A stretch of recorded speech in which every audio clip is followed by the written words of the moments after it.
नागपूरमध्ये झालेल्या हिंसाचाराच्या पार्श्वभूमीवर आज शुक्रवारच्या दिवशी शहरात कडेकोट बंदोबस्त ठेवण्यात आलेला आहे आणि नागपूरच्या मोमीनपुरा परिसरामध्ये तो बंदोबस्त जो आहे तो आपल्याला पाहायला मिळत आहे। मोमीनपुरा नागपुरातील मुस्लिम बहुल वस्ती आहे आणि याच मोमीनपुराच्या शेजारी असलेल्या हंसापुरीमध्ये सोमवारी मोठ्या प्रमाणावर हिंसा झालेली होती आणि त्याच्यानंतर तहसील पोलीस स्टेशन अंतर्गत येणाऱ्या या संपूर्ण परिसरामध्ये संचारबंदी लागू करण्यात आलेली आहे।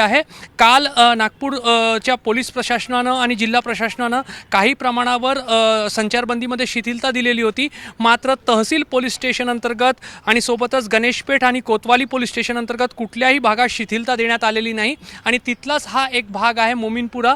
सध्या तुम्ही दृश्यांमध्ये पाहू शकता, सध्या मुस्लिम बांधवांचा पवित्र रमजानचा महिना सुरू आहे आणि त्या दिवशी त्या काळामध्ये शुक्रवारच्या दिवशी म्हणजे जुम्म्याच्या दिवशी होणाऱ्या नमाजला फार महत्त्व असतं, मात्र आज ज्या पद्धतीने सध्या अशांततेचं वातावरण आहे त्यामुळे पोलिसांनी मुस्लिम बांधवांना नमाज पठण करण्यासाठी सूट संचारबंदीमधून दिलेली आहे। मात्र अपेक्षा ही आहे की प्रत्येकाने त्यांच्या घराजवळ असलेली जी मशीद असेल त्या ठिकाणी जाऊन नमाज पठण करायचं आहे।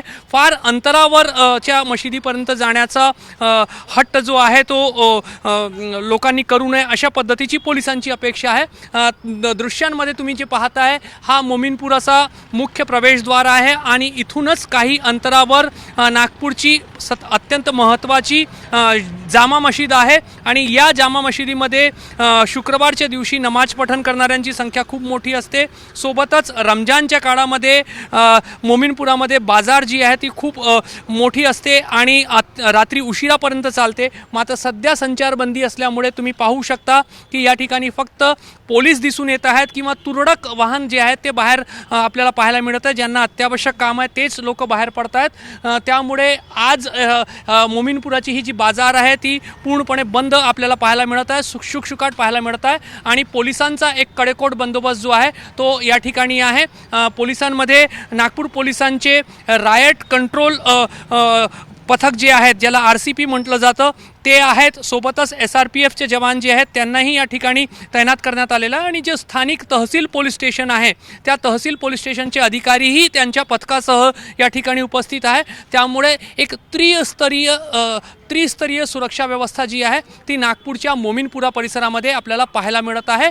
लोकांनी नक्कीच नमाज पठण करावं, मात्र त्यांच्या घराजवळ असलेल्या मशिदीपर्यंत जावं आणि नमाज पठण केल्यानंतर आपल्या घरी जावं अशा पद्धतीची अपेक्षा जी आहे ती पोलीस प्रशासनाने व्यक्त केलेली आहे। कॅमेरामॅन अतुल हिरडेसह रजत वसिष्ठ, ABP माझा, नागपूर।